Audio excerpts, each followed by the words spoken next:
But आज हम लोग स्टार्ट करेंगे क्लास 10 का न्यू चैप्टर दो चर वाले रैखिक समीकरण। इसमें हमने कुछ वीडियो शायद बनाया था पहले, लेकिन कुछ बच्चे नए ऐड हुए हैं तो इस वजह से, और क्लास भी ब्रेक हो गया था, इस वजह से आज हम लोग क्या करेंगे, दो चर वाले रैखिक समीकरण शुरू से ही स्टार्ट करेंगे। ठीक है ना। तो दो चर वाले रैखिक समीकरण देख लेते हैं। आपका थर्ड टॉपिक लगा है क्लास 10 की मैथ का, दो चर वाले रैखिक समीकरण। दो चर वाले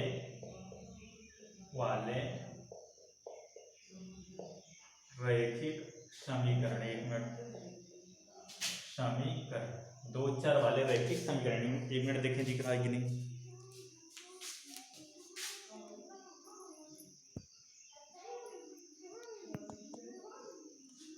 दो चर वाले रैखिक समीकरण। तो दो चर वाले रैखिक समीकरण की हम लोग बात कर लेते हैं। तो सबसे पहले हम लोग समझेंगे क्या होता है। तो हमने बहुपद आप लोगों को बताया था, समीकरण नहीं बताया था, बीजीय व्यंजक बहुपद बताया था, हमने बहुपद बताया था। तो सबसे पहले हम लोग समझेंगे कि बेटा समीकरण क्या होता है। समीकरण, ठीक है। तो समीकरण से पहले हम लोगों ने पहले ही पढ़ चुके हैं हम लोग बीजीय व्यंजक। ठीक है ना। बीजीय व्यंजक में क्या था, जहां चर और अचर गणितीय संक्रियाओं द्वारा जुड़े हों उसको हम क्या कहते हैं, बीजीय व्यंजक कहते हैं। जहां चर और अचर गणितीय संक्रियाओं द्वारा जुड़े हों उसको बेटा हम लोग क्या बोलते हैं, बीजीय व्यंजक बोलते हैं। ठीक है ना। तो किसी बीजीय व्यंजक में अगर इक्वलिटी का साइन लग जाता है, चाहे जहां पे, जैसे बीजीय व्यंजक क्या होता है, बीजीय व्यंजक होता है, ध्यान से देख लेते हैं पहले, बीजीय व्यंजक,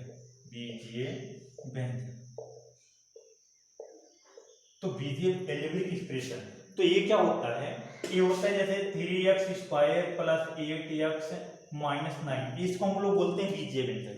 क्यों? क्योंकि यहाँ पे चर भी आया है, अचर भी आया है, गणितीय संक्रियाएं भी आई हैं, तीनों हैं। तो हमने ये बताया था परिभाषा, जहां पे चर और अचर गणितीय संक्रियाओं द्वारा जुड़े होते हैं उसको क्या कहते हैं बेटा, बीजीय व्यंजक कहते हैं। इसी बीजीय व्यंजक में अगर इक्वलिटी का साइन लग जाता है, चाहे यहां पे लग जाए और चाहे यहां पे लग जाए, अगर इक्वलिटी का साइन लग जाता है तो इसको हम लोग बोलते हैं समीकरण। किसी भी बीजीय व्यंजक में अगर इक्वलिटी का साइन आ जाता है तो बेटा उसको हम लोग बोलते हैं क्या, समीकरण। बात हमारी अभी तक जो हमारा लेसन लगा है दो चर वाले रैखिक समीकरण का, उसमें केवल समीकरण वाली बात क्लियर हुई। किसी भी बीजीय व्यंजक में अगर इक्वलिटी का साइन लग जाता है तो उसको हम लोग क्या बोलते हैं बेटा, समीकरण बोलते हैं। अब बात आ गई रैखिक समीकरण, एक वर्ड और ऐड करते हैं, रैखिक समीकरण। अब तक हम लोगों ने क्या जाना, समीकरण।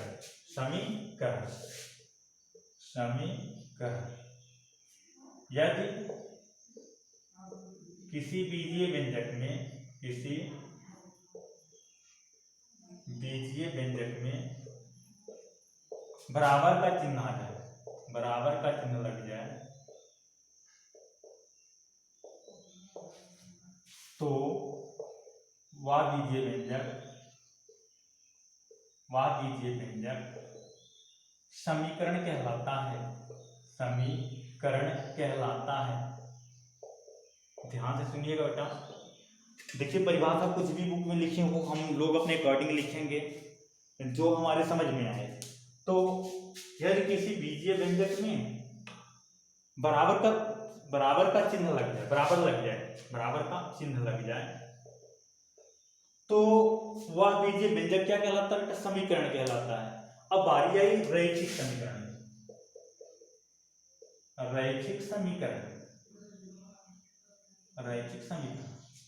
तो अगर रैखिक समीकरण की हम लोग बात करें, तो देखिए रैखिक समीकरण क्या होता है, हमने बताया था रैखिक बहुपद हमने कहा था कि चर की घात कितनी होनी चाहिए, एक होनी चाहिए। चर की घात कितनी होनी चाहिए बेटा, एक होनी चाहिए, तो उसको हम बोलते हैं रैखिक बहुपद। तो रैखिक समीकरण में क्या होना चाहिए, चर की घात एक हो तो उसको हम लोग क्या बोलेंगे, रैखिक समीकरण बोलेंगे। जैसे अगर एग्जाम्पल की बात करें, ऐसा समीकरण, अच्छा ए वाला एग्जाम्पल यहां लगा लेना, एग्जाम्पल हम भूल गए, x² कुछ भी लिख लीजिए, ठीक है ना। ऐसा समीकरण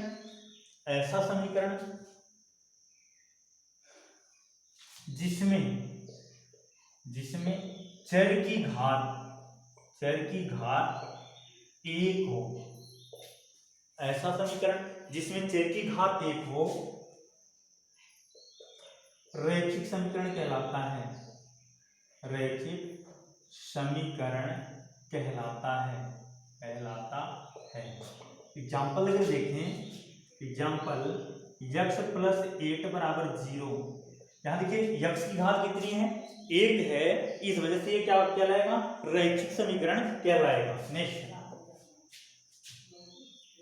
x प्लस 9y प्लस 10 बराबर 0, यहाँ पे देखिए चर भले दो आए हैं, x और y दो चर दिख रहे हैं, लेकिन दोनों की घातें कितनी हैं, 1 है, इस वजह से इसको भी बेटा हम लोग क्या बोलेंगे, रैखिक समीकरण। अगला example 3x plus 2y plus 5z equal 10, ये भी हमारा क्या है, रैखिक समीकरण है। क्यों भाई, क्योंकि x की घात 1 है, y की घात 1 है और z की घात 1 है, सभी की घात 1 होने की वजह से ये क्या कहलाया, रैखिक समीकरण कहलाया। ठीक है ना। अच्छा, फिर अगली बात लगी हमारी, अब एक वर्ड और जोड़ते हैं, दो चर वाला रैखिक समीकरण, दो चर वाले रैखिक समीकरण, और टॉपिक पे आते हैं, रैखिक समीकरण। तो रैखिक समीकरण तो हमारी समझ में आ गया कि जहां पे चर की घात कितनी होनी चाहिए, एक होनी चाहिए, तो उसको हम लोग क्या बोलेंगे, रैखिक समीकरण बोलेंगे। लेकिन अब दो चर वाले रैखिक समीकरण के बाद में ये कह दिया कि आपकी चर की जो संख्या होगी वो कांस्टेंट होगी, 2 के बराबर होगी। जैसे इसको आप दो चर वाला रैखिक समीकरण नहीं बोलोगे, क्योंकि इसमें क्या है, एक ही चर आया है x, इसको आप दो चर वाला रैखिक समीकरण बोलोगे, लेकिन इसको आप नहीं बोलोगे क्योंकि इसमें 3 चर आ गया, x y z। तो दो चर वाले रैखिक समीकरण क्या होते हैं, ऐसा रैखिक समीकरण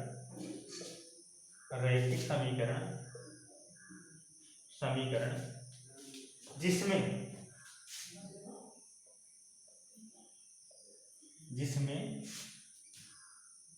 दो चर हों, रैखिक समीकरण कहलाता है, दो चर वाला रैखिक समीकरण कहलाता है, दो चर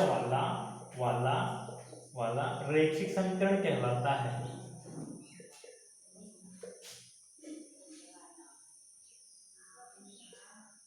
तो याद रखिएगा, ऐसा रैखिक समीकरण जिसमें चर की घात कितनी हो, 2 हो, तो दो चर वाला रैखिक समीकरण कहलाता है। ठीक है ना। जिसको ये समझ में नहीं आ रहा हो कि हमारा लिखा हुआ ना आ रहा हो समझ कुछ वर्ड, तो हम बोल भी रहे हैं। ठीक है ना। ऐसा रैखिक समीकरण जिसमें दो चर आए हों, दो चर वाला रैखिक समीकरण कहलाता है। तो आप लोग नोट कर लीजिएगा और नोट्स भी बनाएंगे, चलिए इतना नोट कीजिए, फिर आगे बढ़ते हैं।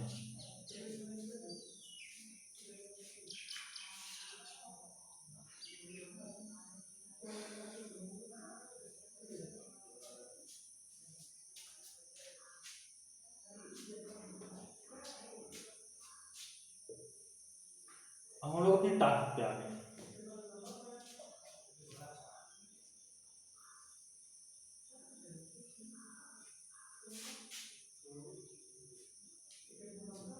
तो ये जो दो चर वाला रैखिक समीकरण होता है, इसका जो मानक रूप होता है या व्यापक रूप आप कह सकते हो, दो चर वाले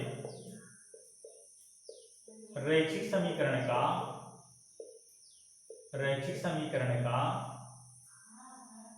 मानक रूप। तो बेटा ये किस रूप का होता है, ये होता है ax प्लस by प्लस सी बराबर 0, ax प्लस by प्लस सी बराबर 0, इस फॉर्म का ये होता है, ax प्लस by प्लस सी बराबर 0।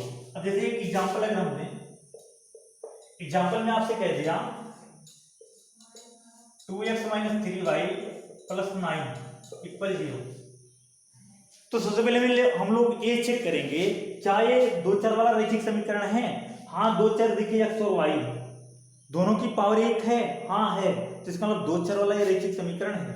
अब आपसे पूछेगा a की वैल्यू बताइए, बेटा यहाँ x के बगल में कौन बैठा, a, x के बगल में कौन बैठा a, तो और यहाँ x के बगल में 2, तो a बराबर 2।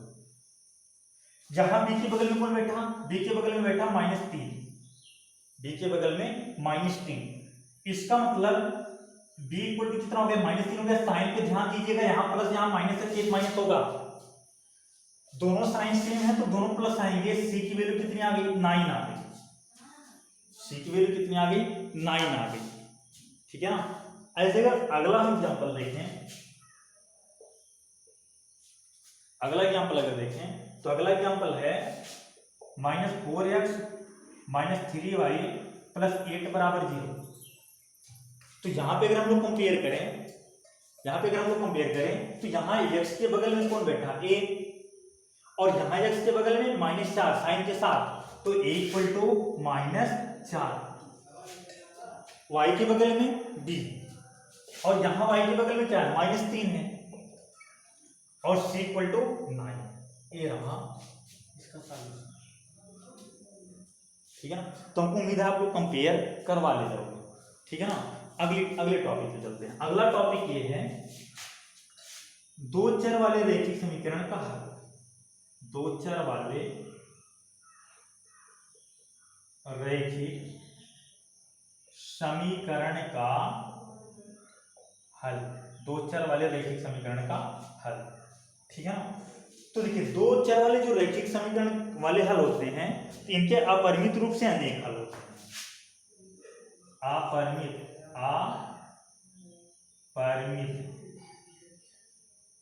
रूप से अनेक हल। हम एग्जांपल देके आप लोगों को बताते हैं कैसे। जैसे दो चर वाला रैखिक समीकरण दे दिया, x + 2y = 8, x + 2y = 8। ठीक है ना।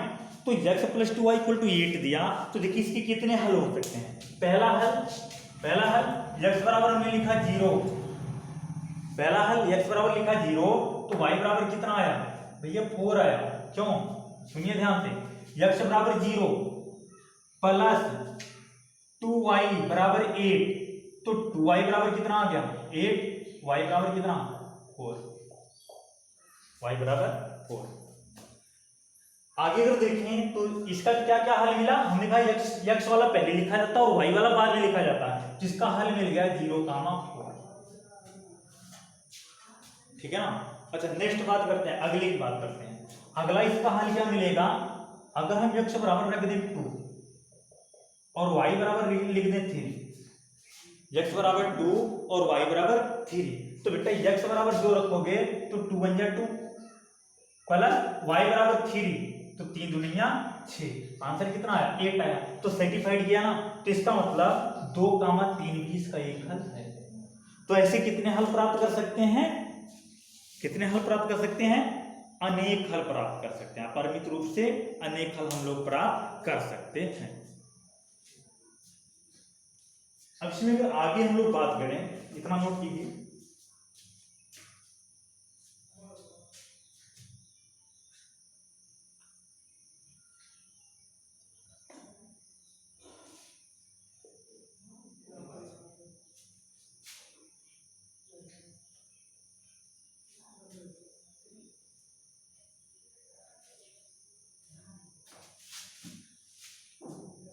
अगला टॉपिक हम लोगों का, अगला देखिए, अगली बात देखिए।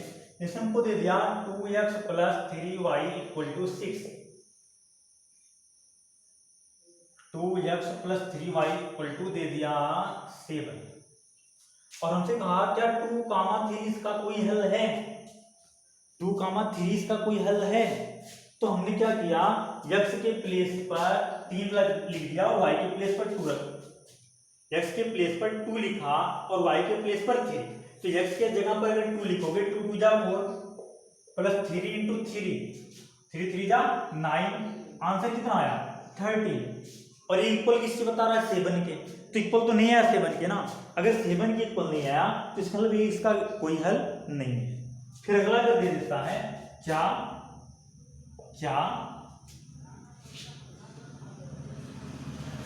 2, 1 इसका कोई हल है। तो x के जगह पर बेटे कितना लिखोगे, 2, तो 2 × 2 = 4 प्लस 3 × 1 = 3, बराबर में आंसर क्या आ गया, 7। हाँ जी, देखो 7 आ गया। तो इसका मतलब ये इसका एक हल है। तो क्वेश्चन ऐसे भी आ सकता है, एक नंबर में पूछ सकता है क्या इसका हल है कि नहीं है, तो हम लोग क्या करेंगे, वैल्यू पुट करके रखेंगे। ठीक है ना, तो इतना हम लोग पढ़ेंगे, इतना आप लोग लिखिएगा, फिर आगे नेक्स्ट डे हम एक्सरसाइज सॉल्व करवाते हैं।